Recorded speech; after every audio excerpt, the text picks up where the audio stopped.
Gostaríamos de convidar uma liderança influente que atua como gerente executivo do Instituto CIA para debater um dos temas mais urgentes, são tantos, né, do futuro do trabalho: a diversidade racial e a inclusão da juventude negra no mercado de trabalho.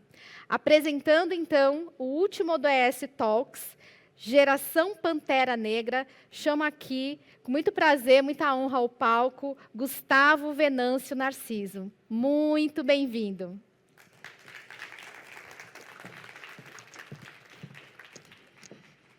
Boa tarde, pessoal. Boa tarde, pessoal. Vamos lá, eu preciso animar vocês. Vou soltar aí meu lado Xuxa Meneghel para ver se vocês conseguem sair energizados do festival hoje. Bom, eu sou o Gustavo Venâncio Narciso, eu sou um homem negro de pele retinta, estou usando uma calça azul marinho, um tênis vermelho, uma blusa florida branca e azul. Eu tenho dreads no cabelo e barba cheia. E estou solteiro também, caso alguém tenha interesse, é só colocar meu nome no Instagram, é fácil de achar, tá, gente? Brincadeiras à parte, eu vim aqui para entregar... Ai, meu Deus. Eu vim aqui para cumprir um desafio que a agência pública me propôs com esse convite de participar do festival. Estou muito feliz. Cheguei de São Paulo de cedo para falar para vocês sobre o que significa essa tal da geração Pantera Negra que eu acredito que faço parte de alguma forma. Trazendo, né, e tropicalizando esse contexto geração Pantera Negra para o Brasil, não tem como começar a falar de geração Pantera Negra no Brasil sem a gente falar de quilombo, né? Que é esse espaço de resistência, né, que permitiu o direito à propriedade no Brasil e permitiu que as pessoas conseguissem manter a sua própria cultura, né? Pessoas, sobretudo, que eram escravizadas, pessoas negras escravizadas no Brasil, que conseguiam fugir dos seus senhores, né? E muitas comunidades, com o apoio de aldeias indígenas, que conheciam bastante sobre o interior do Brasil, conseguiram se estabelecer em alguns lugares. Eu acho que a primeira geração Pantera Negra no Brasil, trazendo esse conceito, né, que a Marvel construiu no imaginário muito mais recentemente por conta do filme, né, de uma comunidade que se apoia, se suporta e que mantém os seus valores para conseguir prosperar e trabalhar de uma forma muito colaborativa. Acho que a primeira manifestação no Brasil que trouxe esse conceito de forma muito contundente são, na verdade, né, porque eles existem até hoje, os quilombos. E também dentro das senzalas, né, dentro das senzalas brasileiras, né, onde as pessoas escravizadas ficavam ali sob condições subhumanas, surgiu um movimento também de muita resistência. Acho que o maior deles foi esse primeiro movimento feminista abolicionista do Brasil, que é a Irmandade da Boa Morte, que se estabeleceu em Cachoeira, no Recôncavo Baiano, onde, inclusive, teve a primeira independência do Brasil, né, que é um feriado no estado da Bahia. E a Irmandade da Boa Morte nasceu no intuito de promover a oportunidade de que pessoas escravizadas tivessem uma morte digna, porque eram jogadas em valas, eram, enfim, descartadas em rios. E esse coletivo de mulheres começou a repensar e exigir isso dos seus senhores e conseguiram começar a ganhar poder. A partir do momento que algumas mulheres conseguiram a sua alforria, elas começavam a comercializar produtos, depois de um tempo começaram a comercializar o fumo, comprado muito pela Alemanha na época, e compraram outras alforrias de outras mulheres negras, e também, para conseguir estabelecer o seu poder, formaram uma irmandade com a Igreja Católica para ter respeito naquela comunidade, lá no começo do século retrasado. E aí, pegando até carona numa coisa que o Vitor, da Fundação Volkswagen, comentou, como que essas gerações Panteras Negras foram evoluindo aí durante o tempo, né? Então, a gente tem aqui a abolição da escravidão em 1988, mas foi uma abolição que ainda impedia que as pessoas negras estudassem, que elas adquirissem terras, e que elas adquirissem terras, né, que elas conseguissem aí prosperar de alguma forma, quer seja pelo conhecimento, ou quer seja, né, pela agricultura. E, né, segundo o estudo da OCDE, que foi citado pelo colega Victor, né, 9 são o número de gerações que uma família precisa para passar de uma classe baixa para uma classe média no Brasil. Supondo que esse dado, né, que dura 200 anos, começasse ali em 1988, a gente começa a pensar que quem subverteu essas novas gerações, nas pessoas negras e indígenas que subverteram essas novas gerações, são as pessoas hoje que têm liderado, que têm puxado e feito esforços incansáveis para puxar esse número de gerações para lá, né? São pessoas que têm conseguido poder, quer seja poder econômico, poder diante do esporte, poder cultural. E uma coisa que eu gosto de falar bastante, que é a capacidade de ter e adquirir capital social para a criação de novos imaginários. Eu sou filho da Genoveva Venâncio Narciso, que é minha mãe, do Salatiel Narciso, que é meu pai. São duas pessoas negras, mas acho que a grande força motriz que me permitiu estar aqui, depois de 2 gerações, que poderiam ser 9, foi meu avô, que fugiu de casa aos 8 anos de idade, foi adotado por uma família que promoveu para ele educação, e a educação que ele recebeu, ele passou para minha mãe, que foi a primeira pessoa da família que se graduou no ensino superior, e conseguiu ter uma condição super confortável diante dos parâmetros do Brasil, para que eu e as minhas irmãs também conseguissem avançar na vida.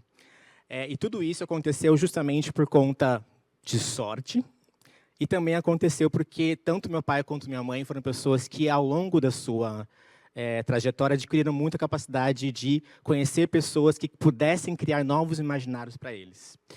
Mas isso, às vezes, não é suficiente. Eu, por exemplo, que estudei numa colégio particular a vida inteira, precisei de algumas outras referências para conseguir refinar como que eu gostaria de atuar dentro do mercado de trabalho. E eu conheci 3 pessoas muito especiais, que é a Adriana Barbosa, que eu acho que muitos de vocês conhecem, que hoje é CEO da Preta Hub, do Instituto Feira Preta. A Daniele Almeida, que atende pelo pseudônimo de Diaspórica. A Dani é uma professora que me ensinou muito sobre afrolatinidade e sobre estudar mais referências afrolatinas em detrimento de referências estadunidenses, para entender as relações étnico-raciais no Brasil. E a Viviane Elias, que, para mim, é a minha grande mentora dentro do mundo corporativo, que me ensinou as regras do jogo e me ensinou a começar a hackear o sistema. E dentro com toda essa bagagem que eu comentei para vocês, eu cheguei à liderança do Instituto CEA, cuja objetivo é construir novos futuros por meio da moda. E por que a gente fala de futuros? Porque pensar a moda no Brasil hoje, sobretudo sob a perspectiva da inclusão produtiva, que é o nosso pilar mais importante, é falar de sonho. Uma pessoa que estuda moda hoje no Brasil é uma pessoa muito corajosa, sobretudo se ela vem de um contexto de vulnerabilidade social. Porque é um mercado extremamente disputado, é um mercado extremamente ainda muito elitista e que impede que algumas pessoas consigam algumas oportunidades. E dentro dessa perspectiva, a gente começou a fazer um trabalho de estudo muito profundo para entender o que era incluir pessoas produtivamente no Brasil. A maior prática hoje de inclusão produtiva no Brasil são as sacoleiras, que compram ali no Brás, em São Paulo, aqui no Saara, no Recife, em Fortaleza, e comercializam moda, produtos de moda nos seus territórios de origem. A gente valida e entende que essa prática alimenta milhões de famílias brasileiras, porém a gente não quis ir por esse caminho quando a gente decidiu investir em inclusão produtiva. Porque, infelizmente, esses polos de produção têxtil têm muita presença de trabalho infantil e muita presença de trabalho análogo à escravidão, sobretudo de mulheres bolivianas. Então, a gente optou por ir para um outro caminho em que a gente promove oportunidades, projetos, programas para fomentar a moda autoral brasileira. Ou seja, aquelas pessoas que desenham seus produtos, que têm um talento de design, que têm essa predisposição, que querem afirmar os seus direitos através da moda. E aí a gente começou a criar uma série de hipóteses e validar algumas hipóteses, e algumas delas de maior sucesso eu queria compartilhar com vocês. Uma das primeiras perguntas que a gente quis responder é como que a gente poderia potencializar o impacto do Instituto CEA trazendo a CEA junto. Pois bem, a CEA, para quem conhece, é uma varejista de moda que não é brasileira, ainda que muitas pessoas acham que seja, por ela ter essa identidade brasileira muito bem construída, quando ela chegou no Brasil na década de 70. Ela tem feito colaborações com grandes designers, tanto nacionais quanto internacionais, desde 2005. Porém, em 2022, eu provoquei a companhia no sentido de que, de 2005 até 2022, dessas 150 colaborações, apenas 2 delas aconteceram com pessoas negras. A primeira foi com a Beyoncé, em 2008. Sim, isso aconteceu. A Beyoncé fez uma collab com a C&A em 2008. E em 2017, com o Lab Fantasma do Emicida. E aí eu pensei, poxa, por que vocês, a gente não consegue trazer algumas marcas, né, que a gente tem acelerado dentro do Instituto CA para cliente da CA? Por que a gente não democratiza a possibilidade dessa cliente, que é uma cliente da classe B, classe B2, classe C, conseguir acessar esses produtos, conseguir utilizar a moda sob uma nova perspectiva, né, sob uma nova cabeça criativa? E aí a gente criou, em parceria com a Preta Hub da Adriana Barbosa, o projeto Identidades, que é esse resultado que eu vou mostrar para vocês agora, que foi uma collab entre 4 marcas lideradas por pessoas negras e indígenas que a gente lançou em 2022. É esse daqui.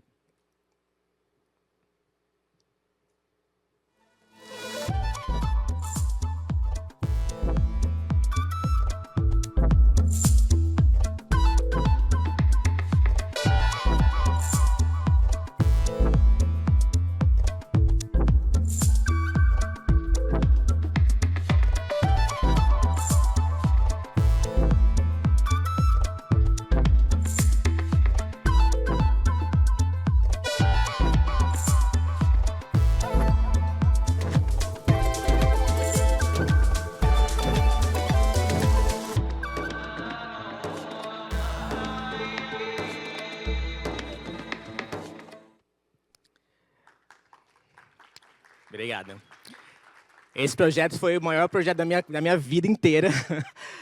Ele demorou um ano para ficar pronto, mas foi um momento muito importante, tanto para o Instituto quanto para a CEA, porque a gente conseguiu unir esses 2 universos em um propósito que fizesse sentido para o desafio que a gente tem, né, no Instituto CEA de promover a moda autoral brasileira e, ao mesmo tempo, da empresa que tem que se comunicar mais fortemente com a sua cliente, que eu costumo dizer sempre, relembrá-lo sempre, que é uma mulher negra, né?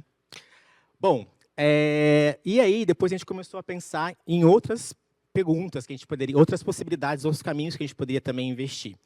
E a gente viu que algumas marcas brasileiras, elas tinham a capacidade de influenciar muito as suas comunidades. E aí a gente conheceu o Ateliê Mão de Mãe, que fica em Salvador, que é uma marca que hoje está no line-up da São Paulo Fashion Week e que hoje possibilita para 70 mulheres da Grande Salvador complementação de renda, né? Ali saem histórias muito poderosas de que mulheres conseguiram subverter relacionamentos abusivos, conseguiram aí realizar sonhos dos seus filhos, da sua família, simplesmente por transformar algo que às vezes para elas era uma simples terapia ocupacional, que é o crochê, em moda. E a gente, do Instituto CA, fez uma parceria com eles lá em Salvador. E eu queria mostrar para vocês um pouquinho da cara dessas mulheres e como que esse projeto tem impactado positivamente a vida delas.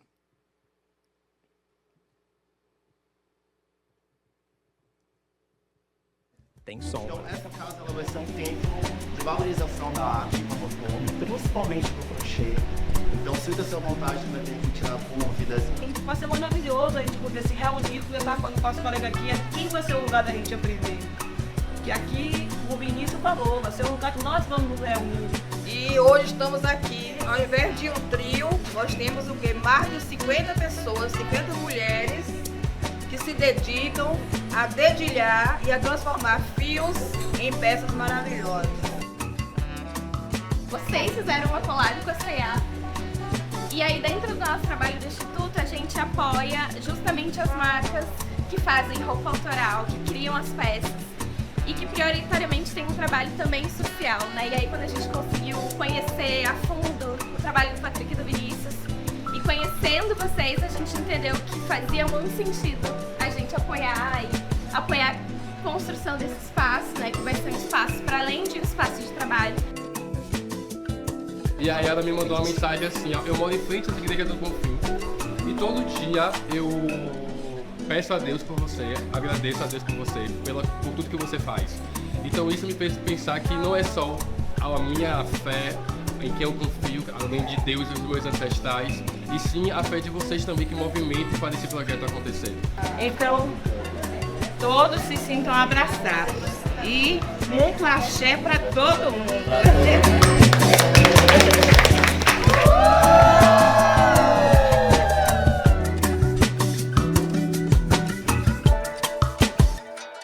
Eu tenho um carinho gigantesco pelo Ateliê Mão de Mãe, que ele nasceu justamente no contexto da pandemia, né? A mãe do Patrick, do Vinícius, fazia crochê, e eles criaram essa marca em 2020, e logo em 2022 ela conseguiu integrar o line-up da São Paulo Fashion Week. Então foi um crescimento quase exponencial assim da marca, mas é muito legal. Convido vocês, para quem não conhece, seguir o trabalho, prestigiar os trabalhos deles também. E o mais legal é que a gente também levou esse trabalho para a C&A em forma de uma colaboração, e essas mulheres que vocês viram crochetaram peças que foram vendidas na loja, e cada peça tinha o nome delas e a história delas contada nas peças. Eu estou estourando meu tempo, então vou pular uma pergunta, que é essa, e vou para o final. Depois eu posso, que eu acho que é importante trazer esse último case, que é como que a gente também, através do nosso investimento social privado, pensando em inclusão produtiva, poderíamos aí atuar dentro do hackeamento do sistema que a gente fala, né? Que é conseguir perpetrar e oportunizar essas oportunidades para outras pessoas. E aí, conversando com algumas pessoas de recrutamento e seleção,